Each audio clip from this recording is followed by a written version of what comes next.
we're going to do things a little different today, and we're actually going to hear from a mortgage professional share with us how is he navigating mortgages post-pandemic. Not only that, but what has the mortgage industry evolved to?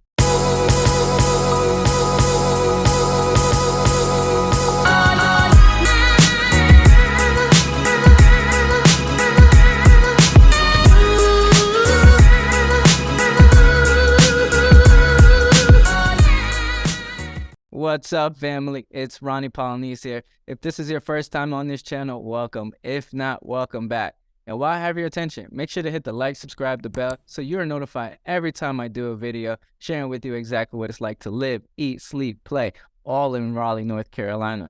Now, just as much as I enjoy making those videos for you, I am a licensed realtor here. So if you have any questions, you need help relocating, or you just want to know something more about a specific area, that number that's popping up right there, make sure to give me a call, shoot me a text, email, day or night, heck, maybe even on the weekends. Always remember one thing. I got your back in this market. What's going on, my man? Long time no see, huh? Yeah, it's been a while, man. We've been squirreled away in the house Yeah. for a while. So yeah, let's see you, man. Yeah, as long as the job's getting done, who cares where the location is? As long as everyone's getting taken care of, at the end of the day, everyone's gets satisfied. But just to go ahead and jump right into things, I don't want to, keep this process on for anybody a little bit longer. I really want to take a deep dive into you. This is my preferred lender, guys. If you guys don't know, his name's Anthony. I'll let him talk a little bit more about himself. But I want to talk a little bit more about the work that you do, because I think what you do is really unique to the market space. You're not one of your, you're not in the traditional bank aspect. You're not even in the, I would say, yes, you're a professional mortgage, but you don't do anything on the traditional side and what I'm used to and what many other individuals are used to. So if you could take some time to talk about what it is that you do, that'd be great for those individuals that are tuning in. Yeah. So I've got almost a 10-year background of being a retail mortgage lender or a loan officer, right? Which basically what that means is I worked for a particular lender, whether it be Wells Fargo or Movement Mortgage, and I would offer their particular products, right? And just recently I made the jump over to become a broker, which means I now can consult with a bunch of different lenders, right? The same lenders that were doing the traditional products that we were doing before, but now I have access to more of a diverse product line, which means that I can find solutions for a lot more people in unique scenarios, right? I can still help the traditional buyers, right? But the reason I made that jump was I felt that as a loan officer, my job was to be more of a consultant to my clients, because there are many, many options out there. And if you don't fit into a particular box, you should be able to access some of these different loan products, right? And that's where I come in as a go-between between you and the lenders to figure out what fits or what lenders fit your particular scenario, what you need out of home financing. Right. Now, how many individuals are you consulting with? Because I didn't know that you're pretty much, I guess from what I understand, you're kind of talking to others to see who want this loan specifically. Is that what it sounds like? Yeah. So, as we know, any given day rates fluctuate, right? Every single lender is basing their rates on what the market's doing and what their balance sheet recommends, right? So basically, my job is to, when you're looking for a particular lender or a particular type of financing, whether you need, 100% financing or you need low down payment options, I can go look at different lenders on a given day and say, okay, what does your pricing look like for this particular scenario? Right. And I'll shop that around and make sure I'm finding the best deal for you that fits in your long-term mortgage needs. Wow. So it's important, I guess, that it's important for everyone to understand, I guess, what a mortgage broker does in comparison to a lender, just as your traditional, just because if someone is out there shopping for your behalf, I think that changes the game a little bit more for the person that is actually seeking for that buyer. So what suggestions do you have for the person that is shopping or in the process of doing their research? What are some things that one should keep in mind, or kind of when they're shopping with other individuals? Is it mainly just the rate, or is it a few other things that someone should be cognizant of? Well, it's different for everybody, right? And a lot of times people are conditioned to think the rate's all that matters, right? However, the one thing you have to understand is that the rate is what the rate is, right? Anybody that's lending their money is going to base their rate options on their level of risk tolerance and their balance sheet, right? So if you're going to shop, there's a efficient and accurate way of actually shopping your mortgage at the right time. So a lot of clients come into the situation where they're looking to buy a house and they don't know how to accurately shop. And a lot of times they end up in a scenario where they think they're getting a great deal because their rate looks lower, but they don't realize that they're paying a bunch of extra costs that if you compare that cost you're paying for that low rate to what the difference in the rate you would have had if you wouldn't have paid those costs, you realize it's not really a cost effective approach. And most loan officers don't understand how to navigate this, right? They don't understand how to communicate it in a way that the buyer understands how to do it efficiently without having to be an expert in loan financing. And that's where I come in. My job is to talk you through what your options look like. I want you to know what you qualify for and what that means for you as far as monthly payment and your total out-of-pocket costs. Because let's be honest, those are the things people care about. How much is it going to cost me every month when I have to cut that check?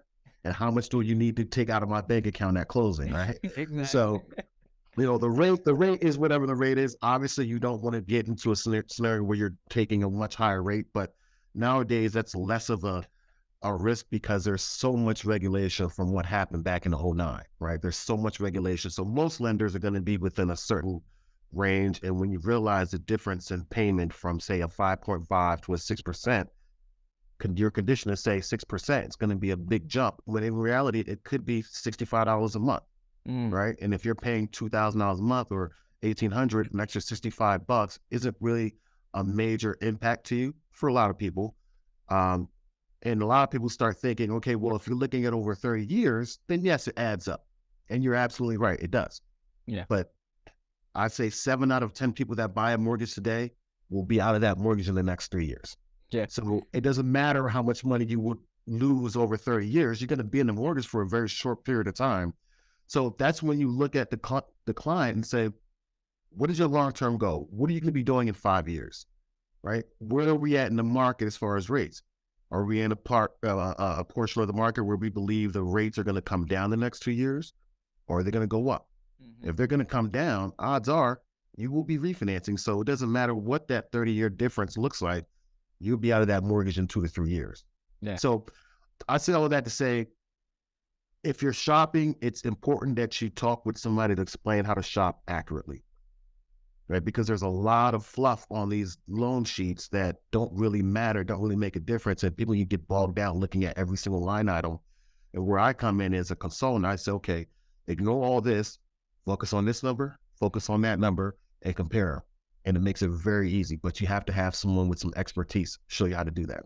And this is why I love talking to you and working with you, because not only do you help the client or whoever it is I'm working with, but you help myself at the same time, be able to guide my client to the best of their ability and not waste time just looking at things that we know is not going to be a good fit for you. Obviously, the past couple of years have been a huge change for a lot of individuals, given rates, prices. I mean, it was a frenzy. Let's talk about before the frenzy, during the frenzy, and now. What are things looking like for you? Yeah, so before the frenzy, it was more of I would say it was a very healthy market. Now, I'm coming from a perspective of the North Carolina market, and every market's going to have different parameters, different things that that impact what happens there. But for North Carolina, being that we are in a place, Raleigh, North Carolina, where it has a very large tech scene and is a professional hub for a lot of major companies. So there's a lot of influx. There's a lot of interest in living in this area. So we're kind of in a bubble, right? So even back in, when everything was going crazy with the market, we were a little bit insulated because we have such strong foundation as far as jobs, schooling, and all that, right? So before everything got crazy with the pandemic, there was a healthy interest in moving to. There are a lot of people. It was listed as one of the top 5 places to live in the North Carolina in the country. So there was a lot of interest to move down here. So that kind of insulated the market, and there was some competition. We were seeing the traditional mortgage cycles or real estate cycles where come early spring, right? It heats up to the summer and then it starts cooling down. We had more of those traditional cycles, and home buyers it wasn't as competitive. It was still very competitive, right? It's the very hot spot as far as people wanting to live here. But then everything started changing when rates really took a dive, right? Rates were really low. That means, money was cheap. So that means everybody was getting in, right? The big players were already in the system. They're already in the race. And then when the rates got really low, that meant the average Joe now had an option to get in. Yeah. And as that happened, right, more average Joes got in, more larger companies ramped up, because they felt that money was cheap. And that means that let's go buy more houses. So as that started happening, everything started going up. And then the actual, I'd say it got, that's why we call it a feeding frenzy, right? It got to the point where, everybody was you were in the market, and you were either going to overpay for a house as far as purchase price, or you were going to have to dump a bunch of money down as far as earnest money and due diligence just to get your offer to rise to the top. Right. And it was a very, very, very challenging time for a lot of first-time home buyers or the smaller end edge of the spectrum. It was a very challenging time just simply because those people didn't have the funds to throw up front, or they weren't comfortable going and then paying for a house that's $50,000 over asking price, right? So that kind of took a toll on a lot of first-time home buyers, a lot of younger folks that just decided to step back. And right when rates went up, I'd say probably it started happening last year around this time, incrementally, and then it took a big jump right around February, March. And what ended up happening was that the folks that were still barely, competing, now the mortgage payment for that particular house that we're looking at now became $100, $200, sometimes $300 more expensive a month. Mm-hmm. And for a lot of folks, they were already buying on the edge of their affordability. Right. Mm-hmm. And then when that rate goes up, it pushes them off the edge and they no longer qualify. A lot of times they may have lost some money, but at some point it did allow them to step back and slow the market down. Right. And that's what the whole point of what the Fed was doing, was trying to slow the market down a little bit, bring prices down, bring rates down eventually, and allow people to get back into the market. So it's been an interesting cycle. I say this is the first cycle I've had in my career where I've seen it go up and down so quickly, right? Or down and up so quickly. But yeah, other than that, yeah, it's starting to slow down a little bit. Rates are creeping back down, so people are getting back into the market. I will say that we're expecting rates to come a little bit lower than where they were last year. Last year we were in the 7s a lot of times. Now we're right around in low to mid 6s, and we might be getting down under the 6s here this year at some point. Oh wow, that's your prediction for 2023? It's not my prediction. It's what the guys that are much smarter than me, that's what they're saying, and it makes sense. I thought that because of last year, they were trying to slow the economy down, and we actually did very, very well, because typically the economy speeds up at the end of the year because you have the holidays. Everybody's buying. Black Friday, economy spending ticks up, but the Fed being aggressive with their rate hikes really got inflation to slow down. I think it's 3 months in a row now. So that's why we're seeing a little bit of interest rate relief. Yeah, I've been seeing myself, kind of the projections, and a lot of individuals talking, 6 months into the year, or even talking next year, that we'll kind of see the rates kind of fall. And that's kind of what I'm even hearing when I'm having regular conversations, clients that are, big investors, that they're kind of telling me.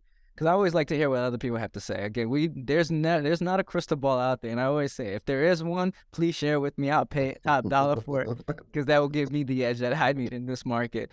But I mean, do you believe that there's a big cost with waiting to buy real estate? Because of course, a lot of people could be waiting for that interest rates to come down to maybe some people are actually hoping for it to come down to those rates that it was during, the pandemic. Mm-hmm. I don't know if we'll ever see those rates again, but do you believe that there's a real cost with waiting to buy real estate? Absolutely. I mean, the rule of thumb is, and if you take anything from this whole call, I would say take this. You don't wait to buy real estate. You buy real estate and wait. Right? That's the goal. Because right now, if you're waiting, there's literally equity that you're leaving on the table, especially in a very strong market like North Carolina or the Raleigh-Durham area, where even as things slow down, appreciation was still moving forward, right? So If you're waiting, you can do the math and figure, okay, this is how much equity I'm losing for however long I'm waiting. Okay.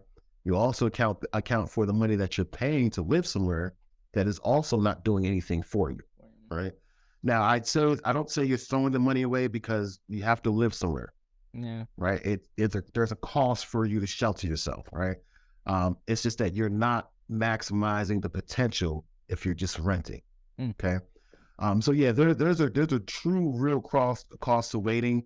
I would say if you can afford to buy, you buy, and that's just a rule of thumb for any kind of equity producing asset. If you can afford to cover it, you do it, and then you allow the equity, you allow whatever to build in that, and that gets you one step closer to building some wealth or some residual income that can kind of keep going as you grow.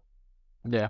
And I kind of want to touch upon this because this is something I see a lot, and it's something I deal with on a daily basis, just having conversations. It's the fact that here, specifically in the North Carolina market, like you mentioned, this is an equity state without a doubt. And not only the equity state, that's attracting a lot of prices to continue to rise. Even if they come down, in my opinion, for a very short period of time, and they're just going to go right back up.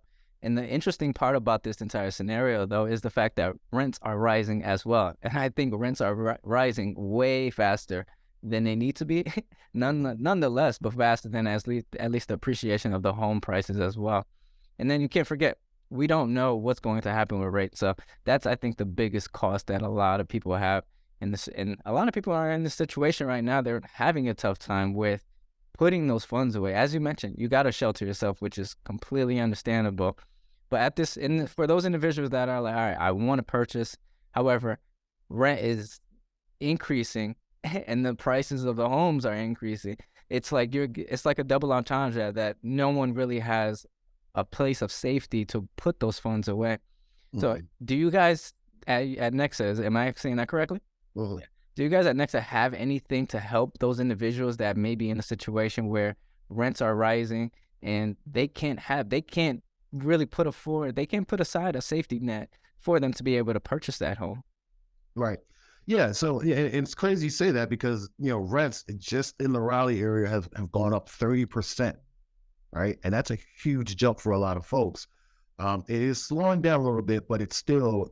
I think it peaked last year around June or July, but rents are going up, and there's really not much a renter can do to offset that. Yeah. Right, you're at the mercy of the landlord, and you're going to, as the market starts to shift, right? If rates come back down a little bit, just even a semblance of rate relief, understand that past experience is going to indicate what's going to happen going forward. We knew that rates were low. We knew what happened, right? We knew how crazy the market got. You knew how competitive it got. Now, when we start seeing rates come down a little bit now, it's going to be a lot more of a freedom frenzy going in, right? So if you don't want this, I think if rates go down, say maybe a point, right? I think that it's going to be even worse than it was last year or two. Because there were a lot of people on the sidelines that saw it happen, and if they see another opportunity, they're jumping in, right? That's their validation. Exactly. And then you have the big boys. They saw what happened. They'll go back in to make more money as well. So it could get worse. So if you're thinking about waiting, you may want to jump in now before the frenzy starts, right? Now, as far as clients that, we understand it's hard to save money right now, right? Especially with inflation. A cart of eggs is costing you an arm and a leg, right? So, it's hard to put money away. So you need to find a loan officer or broker that can actually shop different programs. There are a lot of 100% financing options. And when I say 100% financing, I'm talking about either not requiring a down payment or allowing you to get your down payment from another source, right? Maybe a second mortgage or community program or some kind of state program where they would give you your 3% down or 3.5% down in a lot of cases. So there are quite a few programs out there. I know of about 5 or 6 different lenders that I work with that have those programs for buyers. Now, I want to make it clear, these programs are great programs to get your foot in the door. However, the mindset that you need to have with these programs is this is just a stepping stone to get into a position where I can start building equity. Once I get into that position, I have to have a game plan because when you're using these programs, there is a give and take, right? No one's just giving you free money and say, hey, go take it and do whatever you want with it, right? There's a give and take. They're going to limit how much you can purchase. You're always able to buy more of a house when you're using your own money versus using any programs. They're going to maybe incur a little bit of extra cost or fees to do that loan, because everybody that provides money in a real estate transaction has to account for some kind of documentation and paperwork. So it costs money to do that. So that's why there's fees associated with these. And sometimes the rate's a little bit higher, right? The rate's a little bit higher, meaning your payment's going to be higher for a comparable house with your own funds. So the rule of thumb is it's always cheaper to buy with your own money, right? Now, knowing that, yes, some people are still in a position where I don't have $15,000, $20,000 to put down, right? And then be comfortable in the house. So I'm going to use one of these programs, and I'm going to make sure that when I get into that home, I'm working hard to either improve my credit profile, which means I can get into a different loan program that will have better rates and better costs. And I'm saving money as much as possible, and I'm paying down my mortgage aggressively, right? Because that builds equity a lot quicker. Now remember, we're benefiting from being in a very strong market because that value of that house you bought most likely is going to continue to build up. Now, when you're making your payment, you're trying to do this. You're trying to increase that spread so you have all that equity. So as long as you have a game plan to do that, then it's a smart move. These programs, sometimes they'll give you the 3.5% down, and they'll want you to pay a small second loan, right? A second mortgage payment that goes onto your mortgage payment. It just depends. Some of them are fully forgiving grants, right? No. The sweeter the deal, the more expensive it's going to cost, right? If they're giving you the money and they say it's a grant, it's fully forgiven, you don't have to pay us back, that interest rate's going to be a little bit higher, right? So some things to keep in mind is that there's no such thing as free money. It's always better to use your own money if you can save, but if you can't, there are options out there, but you just have to make sure your expectations are set correctly. Gotcha. Now, we touched base on the person that may be going through some difficult times right now, but I want to talk a little bit about the person that is, they don't need any of that. They have the money. They have everything to do. Do you guys have any specific programs for that specific individual that just is ready to go and rock and roll? Right. So we have many, many different options. One of my favorite ones is we have one that works for a lot for relocation folks, right? A lot of times if you have a home that you're wanting to move, your job says, hey, we're going to move you down here, and now you have to sell your house.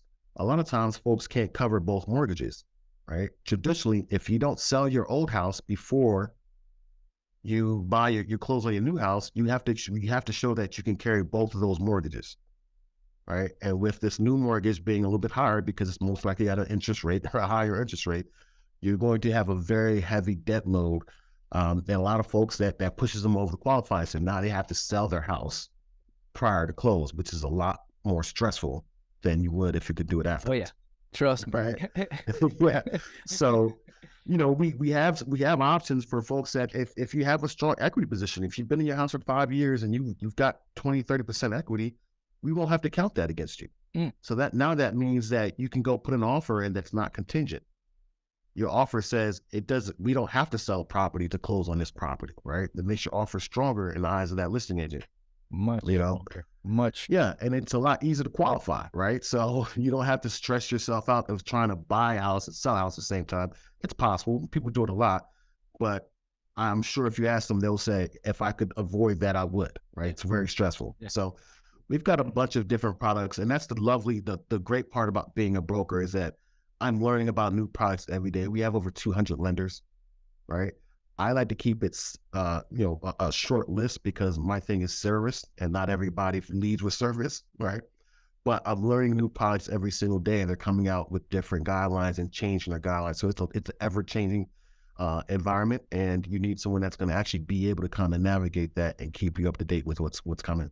Yeah, no, I'm extremely excited to do a little bit of a deeper dive with you offline on that relocation one, because I think that's a special one. Not having offer go in and say contingent based on that, on another home being sold, that is extremely big. So I don't want you guys to sleep on that one. Please go re-listen, reach out to us, let us know whatever questions that you do have. But right now we're going to go right into a real commercial break here. As you may know, the home buying process and the home selling process is without a doubt not talked about enough.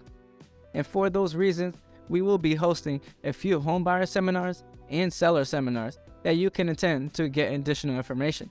Now, if you're one of those individuals who needs more information or wants more information, the intake form is going to be below in the description.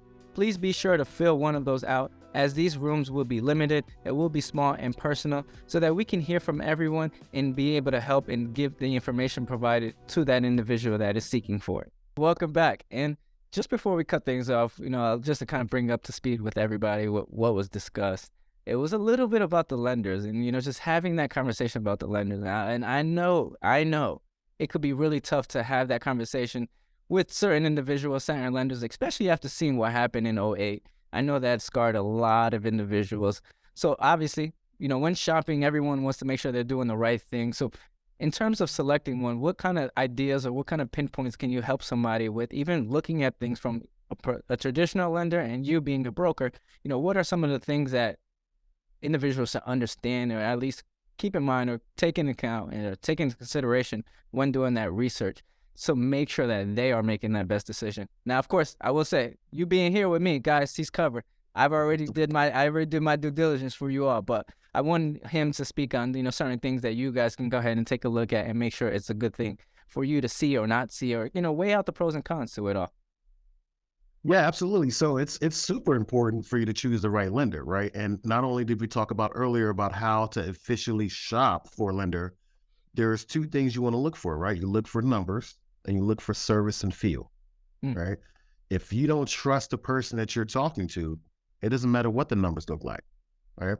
So the most important thing is that understanding that, yes, back in '08, when the whole mortgage crash happened, there were a lot of people playing fast and loose with financing, simply because there just weren't enough guideposts around the process to prevent things from spilling over, right?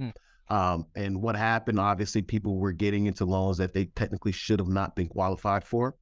And when things went south, everybody was in a position where they just didn't have any way out, right? And it multiplied and snowballed. Now, obviously, they've done a lot to change. Dodd-Frank Act came out years ago, which basically put some parameters and some guideposts around to make sure that folks that didn't qualify and didn't have the ability to reasonably repay that mortgage, they weren't getting into loans that were going to become a detriment to them over time, right? We all know that we can't predict anything that happens. People lose their jobs all the time. People get sick. Companies go out of business. So we understand that's an inherent risk that's in the system. But what was done with the legislation was we made sure that risk was was minimized as much as possible. Okay. Now, obviously, when you're looking for a lender, you want to make sure that you're not getting into something that's going to be problematic for you, right? You're protected as far as the risk tolerance you have as an individual investor or home buyer, and you want to make sure that whoever you're speaking with, you actually trust them to actually show you the fine print, tell you where the potential pitfalls and potholes are, and allow you to create a game plan to make sure that you succeed in this endeavor, right? So service is super important. Being able to ask your loan officer questions, being able to trust the education and the details that the loan officer provides, and obviously the numbers play a role, but more importantly, people buy from people, right? You have to get to a level of comfort with your loan officer, and if you don't trust them, you don't trust that they're looking out for your best interest, then it's going to be a shaky transaction for the most part. Yeah, no, definitely. I mean, it's always important to make sure everyone's vetted. You don't want a deal to fall through. I mean, when a deal falls through, then it just looks bad on everyone's part that was supposed to keep it together. So I know that, and we kind of want to shift gears, and I know that there's a myth out there. There's several myths out there when it comes to purchasing real estate. One of them being it takes a lot to purchase a home. It's one of those things where you need that 20% down payment. So I know, do you guys have any programs, or do you have anything to stay on that myth in itself? Yeah. So I mean, it's very that myth has just it's been pushed for so long. My entire career in the business, when I came in about 10 years ago, you didn't have to have 20% down. You could get in for 3%, right? Mm. Or 3.5%. Or sometimes if you're a military veteran or if you're buying in a rural area, you didn't have a down payment at all, right? So it's been a very long time since you had to have 20%. But yet a lot of homeowners still, or potential homeowners still believe that. There are plenty of programs out there that will limit your out-of-pocket costs. There are programs that can be combined with the mortgage to help limit your out-of-pocket cost, right? But ultimately, the most important thing is understanding that if the lower your down payment, right, the tougher the terms are going to be, generally speaking, right? You got to look at it from a lender perspective. If I'm giving somebody my money, I want to make sure they've got some skin in the game. The less skin they have in the game, the higher chance that they'd be willing to walk away from it and leave you with the money, right? So if you start thinking like that as a lender, then it makes it a lot more palatable to see the difference in programs and what options you have. I will say that there's a really cool program that allows first-time home buyers, you can go build a home from scratch, right? Wow. You literally can go build a home, find yourself a custom builder, right? If you want to get something that's just yours, right? I never recommend trying to buy your first home as your dream home, right? There's some steps you can take to kind of do that on what they call house hacking. But if you wanted to go buy a primary residence and just build it from scratch, you had a custom builder that you think that you'd like to work with, you can do that with the same program that you would use to buy something that already exists and use a 3% or 3.5% down, right? So there's always options for home buyers to kind of get that lower out-of-pocket cost. But the main thing is just to understand that there is a trade-off a lot of times when you're lowering the cost out of pocket. Yeah, no, definitely. Now you guys heard it from the guy that's dealing with the numbers. I could say it all so much, but I don't deal with the numbers. I can only share with you what I see, but you're hearing it best from the person that is speaking on it and kind of dealing with this on a day-to-day basis. Now, before wrapping up, is there anything that I didn't ask you that you want to make sure that you share with anybody, or something that the people need to know about, whether it's yourself, whether it's your company, the brokers that you're with, or even the market in itself? Well, so I mean, just to reiterate on some of the highlights, right? Number one, there's no point in waiting, right? You don't wait to buy real estate. You buy real estate and wait, right? Even if you can afford it. Now, understand that a lot of times you're going to be in a scenario where the payment for the mortgage may be a little bit higher than the payment for the rent, right? In fact, I'd say that's probably the case. Unless you have a large down payment, that's usually the case. The mortgage payment's going to be a little bit higher than the rent. Yeah. However, as long as you have your budget in mind, right? Two things I always ask people when I first talk to them: how much can you afford to pay per month? What's your ceiling? You have to have that budgeted number out, right? Everything else, nothing else matters unless you know what you can afford to pay per month. And then how much do you want to pay out of pocket at closing? Now, 9 times out of 10, you need to have at least 5,000 to 7,000, right? That's generally to get in there. That's even if you have a zero down program, right? Because you still have to pay for an attorney to close your loan and record the mortgage. The attorney charges, they don't work for free. You have to pay, your insurance policy up for a whole year, a whole 12 months at closing, right? That's usually going to be somewhere between $900 and $1,500, right? And then you have to pay for an appraiser. You have to do your little inspections, all the little small things, the incidentals that you have in the beginning of the transaction. You need to have a little bit of liquid money for that. So generally speaking, you can get away with about 5 to 7. If you're aiming for a number to save to get in the game, it's going to be between 5 and 7K, right? No matter what programs you look at. Now, once you have that money saved up, you need to figure out what can you afford per month. Okay. That number will help you. That number, along with the cash you have to put towards the transaction, will point you to the purchase price you need to stay at. And oftentimes what a lot of people do is they start looking at the houses first before start looking at their budget. And then you get folks that fall in love with a, brand new construction, granted everything, his and her sinks, all that, and then realize it's a $500,000 house, but they had a budget that was more in line with a $250,000 house, right? And a lot of times what will happen is they'll get frustrated and just go back to renting. That's kind of not the right way you want to look at it. You want to say, okay, this is what I'm doing to further myself down the line. Because when you're renting, there is no long-term plan. There is no long-term, scenario where things get better or easier for you. In fact, you're almost guaranteed to be in a position where you're going to be paying more and more. And 5 years into it, you realize that, oh, I'm paying now in rent what I didn't want to pay 5 years ago in mortgage. But now those entire 5 years, I have nothing to show for it, right? Other than I just had a place to lay my head, you know? Yep. So it's all about perspective. If we sit down, I make sure I consult my clients, say that this is what you're looking at. This is what your game plan should be 5, 7, 10 years down the line. And it has to match up. You have to be moving forward, right? So it's all about setting expectations, making sure that you're not expecting to go into buying your first property as being the dream house, right? There are steps to it. And a lot of times folks, when I first got into the business, I didn't realize how they were doing it. My mother and father bought one house and stayed in it for their entire lives. Okay. Once I figured out that folks were, okay, you buy a house, stay in it for 2 years, move. Buy that house, stay in it for 2 years. And as you're buying and selling, what you're doing is now when it comes time to sell that house, all of a sudden you've got an equity position that means you get to put $30,000 of money into your bank account that you didn't have to save, right? You didn't have to save it at all. So when you're doing that, and then now you're on your third home, you don't need a down payment program. You don't have to take a higher interest rate. You don't need to deal with higher fees.